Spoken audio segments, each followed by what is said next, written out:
ఈ 5 ఏళ్లలో గడిచిన 2019 నుంచి ఈ రోజు దాకా మీరే తిట్టారు కదా, మీ బామ్మర్తో తిట్టించారు కదా, మోడీ లుచ్చాహే బచ్చాహే అని. ఆ మోడీ లుచ్చాహే బచ్చాహే ఇవాళ అచ్చాహే ఎట్టా అయ్యాడు? ఎలా అచ్చా అయ్యాడు?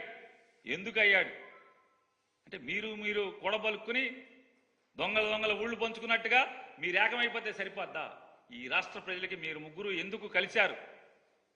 ఏంటి మాకేంటి రాష్ట్రానికి ఏంటి అని చెప్పని ఒక్కటి చెప్పలేదు అక్కడ మీ ముగ్గురులో.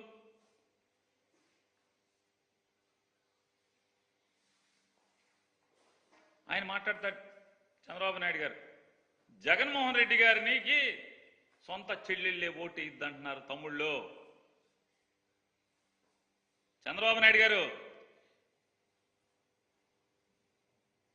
మీకు కాళ్ళు కడిగి కన్యాదానం చేసి కాళ్ళు కడిగి నీళ్లు తల మీద జల్లుకున్నటువంటి మీ మామగారు నీకు ఓటేయిద్దని చెప్పాడు. నువ్వు సర్వనాశనం అవ్వాలని చెప్పాడు. నువ్వు ఒక దగాకోరని చెప్పాడు. మీ తోడబుట్టినటువంటి తమ్ముడు రామ్మూర్తి నాయుడు గారు మా అన్నకి ఓటేయబాకండి, నారా చంద్రబాబు నాయుడు గారికి ఓటేయబాకండి అని ఊరూరు తిరిగాడు. మీ బావమరిది హరికృష్ణ గారు మా బావ పెద్ద దొంగ, మా బావకి ఓటేయబాకండి అని ఊరూరు సందు గొంతు తిరిగాడు. మీ తోడల్లుడు దగ్గుపాటి వెంకటేశ్వరరావు గారు ఇతను ఒక వెన్నుపాటుదారుడు, కుట్రదారుడు, దొంగ, వేయబాకండి ఓటు అని మీ తోడళ్ళు తిరిగాడు. మీ వదిన గారు ఈరోజు డయాస్ మీద ఉన్నటువంటి ఆవిడ మా బావకు దొంగ, మా బావకు మోసగాడు, మా మరిది ఒక మోసగాడు, ఓటేయబాకండి నారా చంద్రబాబుకినని సాక్షాత్తు మీ శ్రీమతి గారు అక్కగారు తిరిగారు. మీ మేనగోడల భర్త గారు నార్నే శ్రీనివాసరావు గారు చంద్రబాబుకి ఓటేయబాకండి అని చెప్పని ఊరు ఓడా తిరిగాడు. మరి మీ చుట్టాలంతా ఆగా తిరిగేశారు కదా. ఇవాళ ఈయన మాట్లాడతాడు. ఇకపోతే మోడీ గారు వచ్చారు పాపం.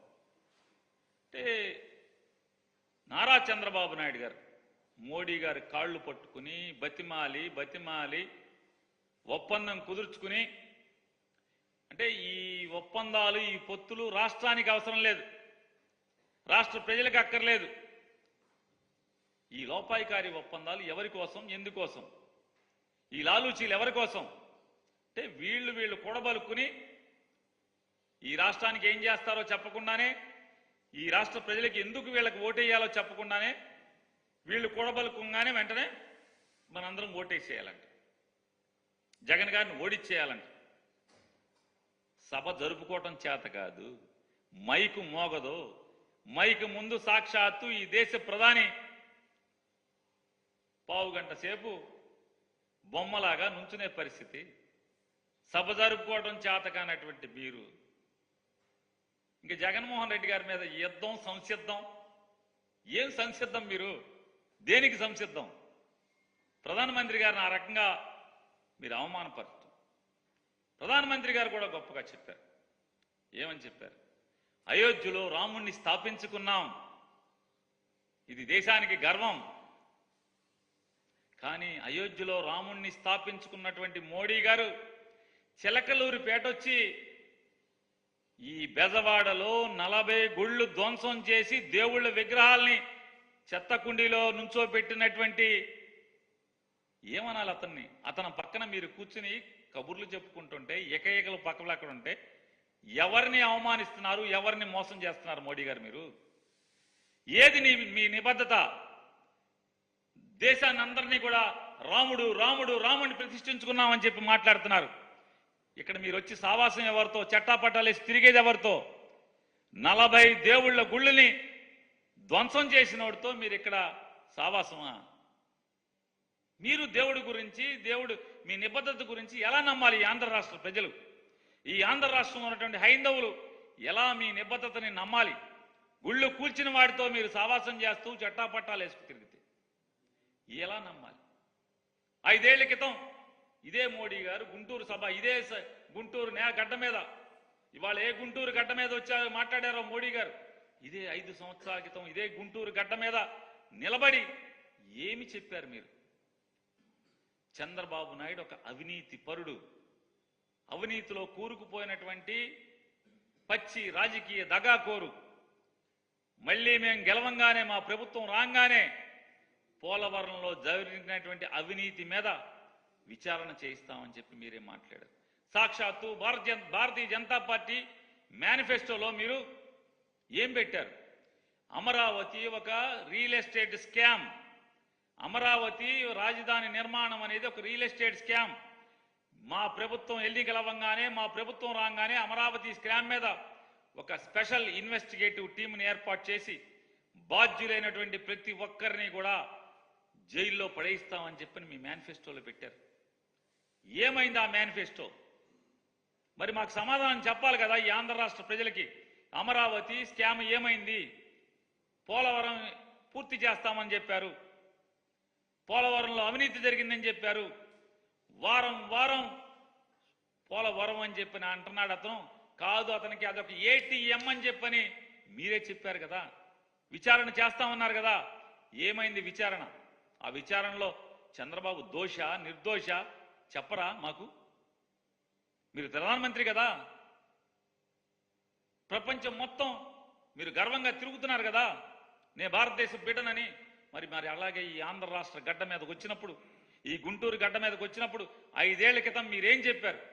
ఇవాళ చంద్రబాబు నాయుడు మీరు ఎలా పునీతుడిని చేశారు? మీరు ఏ గంగా జలాన్ని పెట్టి అతను ఒళ్ళంతా కడిగారు మీరు? అతని పాపాలన్నీ ఏ గంగను తెచ్చి కడిగారు మీరు? ఇదే చంద్రబాబు నాయుడు మిమ్మల్ని అపహాస్యం చేశాడు 5 ఏళ్ల క్రితం. ఏమిచ్చాడు మోడీ? చారుడు మట్టి చెంబుడు నీళ్లు అన్నారు. మరి ఏ ముఖం పెట్టుకుని వాళ్ళ చారుడు మట్టి చెంబుడు నీళ్లు ఇచ్చినటువంటి మోడీని తీసుకొచ్చి మీరు ఓకే భజన చేస్తున్నారు? భజన చిడతలు పట్టుకుని యమకొట్టుడు కొడుతున్నారు. ఏంటిది? ఈ రాష్ట్రానికి ఏం చేద్దాం అనుకుంటున్నారు మీరు? ఏం చేస్తారు మీరు? ఇవాళ ఆయన చెప్తారు, నేను ఎందుకు సిద్ధం 5 అంటున్నానంటే, ఇది జగన్ గారికి అనేటువంటి అనుకూలమైనటువంటి మీటింగ్. ఇది సిద్ధం 5, చిలకలూరుపేట సిద్ధం 5. ఎందుకంటే ఇవాళ ఇలా ముగ్గురు కలిసి ప్రత్యేక హోదా ఇస్తారా ఇవ్వరా? 2014లో ఇస్తామని చెప్పినటువంటి మోడీ, పవన్ కళ్యాణ్, చంద్రబాబు నాయుడు ఇవాళ అది ఉందా లేదా చెప్పరా మాకు? ఈ ఆంధ్ర రాష్ట్ర ప్రజలకి చెప్పరా? పోలవరం ప్రస్తావన ఏది? గడచిన 3 సంవత్సరాల నుంచి అయ్యా పోలవరానికి డబ్బులేయండి, రైతులకి నిర్వాసితులకు డబ్బులేయండి, కనీసం 15,000 కోట్లు వేయండి. చంద్రబాబు నాయుడు ఆ 15,000 కోట్లు కాదు, 15 రూపాయలు కూడా మిమ్మల్ని అడగలేదని చెప్పని మోడీ గారి దగ్గరికి తిరిగి క్యాబినెట్లో మీతో అప్రూవల్ చేయించుకుంటే నీళ్లు నిలబెడతాకి 15,000 కోట్లు ఆఖరికి మాకొద్దు, మా అకౌంట్కి డబ్బులు వేయద్దు, ఆ సరాసరి నిర్వాసితుల అకౌంట్లకి డబ్బులు వేయమని చెప్పని ఈ అకౌంట్లన్నీ కూడా ఎవరైతే పోలవరంలో ముంపుకు గురవుతున్నారో ఆ రైతాంగం అకౌంట్లన్నీ కూడా తీసుకొచ్చి ఢిల్లీ తీసుకొచ్చి మీకు ఇస్తే ఎందుకు డబ్బులు వేయలేదు? 41.5 అడుగులకి డ్యామ్ ప్రోటోకాల్ ప్రకారం మొదటి సంవత్సరంలో 41.5 అడుగులు నీళ్లు నిలబెట్టాకి మాకు ఎందుకు అవకాశం లేదు? 5 ఏళ్లలో పోలవరం నిర్మాణం చేస్తానని చెప్పని హామీ ఇచ్చిన నరేంద్ర మోడీ గారు మరి పోలవరానికి ఎందుకు డబ్బులు ఇవ్వట్లేదు? సమాధానం చెప్పారా? డబ్బులు ఇస్తున్నాము, ఇప్పుడు గంటలో ఇస్తున్నామని చెప్పారా? పోలవరం ప్రస్తావనే లేదు అసలు.